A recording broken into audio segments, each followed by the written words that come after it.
بسم اللہ الرحمن الرحیم۔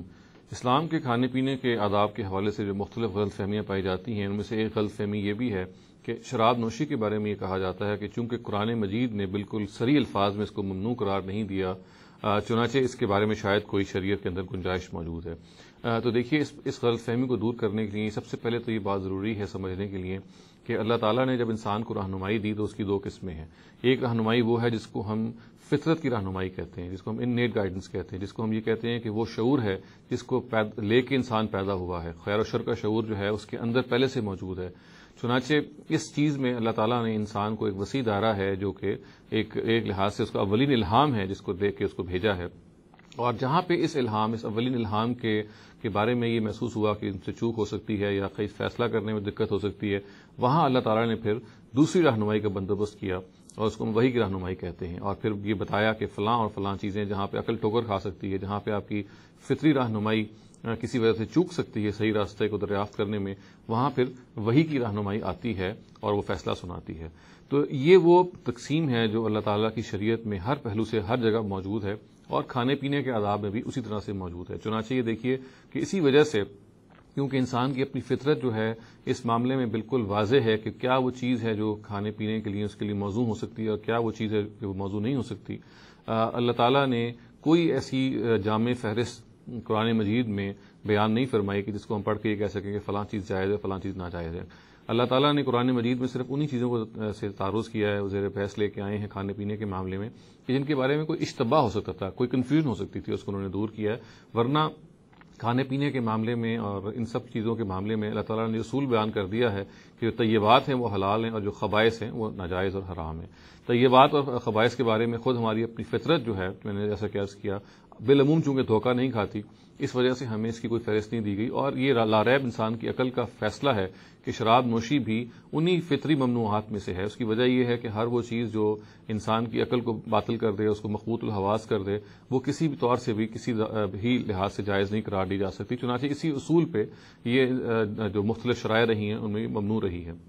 اور قرآن مجید میں اگر اس کو ایکسپلیسٹلی یعنی الفاظ میں جس طرح سے میتہ کو، جس طرح سے لحم خنزیر کو حرام قرار دیا گیا، اگر الفاظ نہیں آئے اس طرح کے، تو اس کی بالکل وجہ یہ ہے کہ یہ فطری ممنوعات میں پہلے سے چلی آ رہی ہے۔ تاہم یہ دیکھیے کہ اس کے باوجود کہ یہ فطری ممنوعات میں سے ہے، لوگوں کو چونکہ چین نہیں آیا اور زمانہ رسالت میں کوئی سوال پھر بھی کرنا پڑا، اور انہوں نے کیا اپنی اسی طبیعت کو سامنے رکھتے ہوئے، تو قرآن مجید نے ایک موقع پہ یہ کہا کہ اس اسمہما اکبر من نفعہما، اس کا جو گناہ ہے اس کے نفع سے زیادہ ہے۔ اور پھر جب زیادہ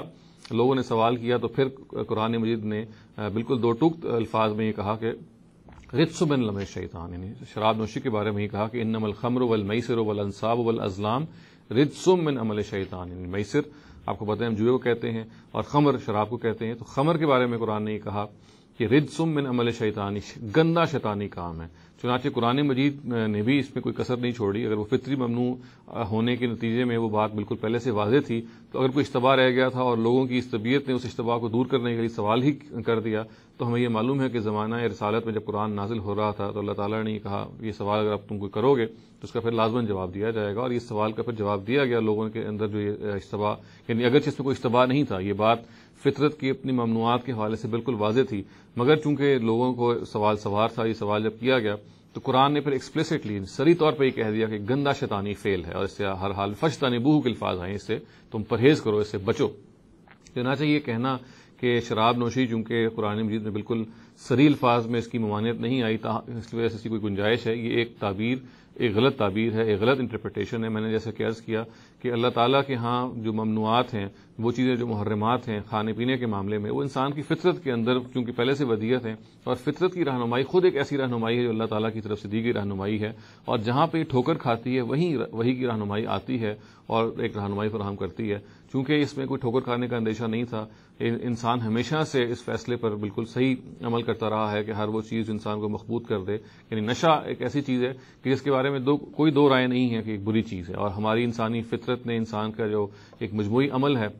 اس نے ہمیشہ، یہ ہمیں دیکھ سکتے ہیں انسانی تاریخ میں، نشے کو ایک بری چیز سمجھا، خواہ وہ کسی چیز سے ہی پیدا ہو، اس لیے کہ اس سے انسان جو ہے مخبوط الحواس ہو جاتا ہے، وہ عقل اس کی معطل ہو جاتی ہے۔ یہ چیز چونکہ فطری طور پہ ہمیں پہلے سے معلوم تھی، تاہم جب میں نے جیسے کہ عرض کیا کہ قرآن مجید میں جب یہ سوال بار بار ہوا تو اس کے باوجود کی بات واضح تھی، قرآن مجید نے پھر انگلی اٹھا کے اور زیادہ اس کو شناخت سے بیان کر دیا. اور یہ جو الفاظ ہے رجس من عمل شیطان، اس کے بارے میں اگر آپ غور کریں تو آپ یہ کہہ سکتے ہیں کہ یہ حرمت سے بھی بڑھ کے الفاظ ہیں. یعنی اگر حرمت ان الفاظ میں نہیں آئی، مثال کے طور پر جن الفاظ میں لحم خنزیر کی یا میتہ کی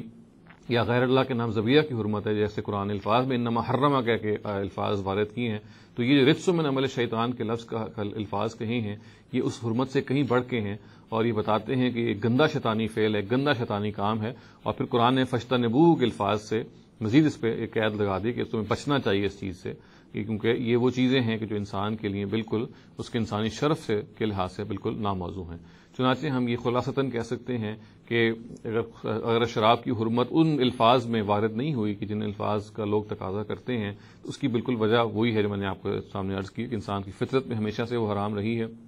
فطری طور پہ انسان اس سے بالکل واقف رہا ہے کہ وہ ناموضوع ہے. اور پھر اگر کوئی کسر رہ گئی تھی تو پھر رجس من عمل شیطان کے الفاظ کہہ کے قرآن نے بالکل واضح کر دیا کہ ایک گندا شیطانی فعل ہے جس سے انسان کو ہر حال میں باز رہنا چاہیے. اقول قولی ھذا واستغفر اللہ لی ولکم ولسائر المسلمین والمسلمات.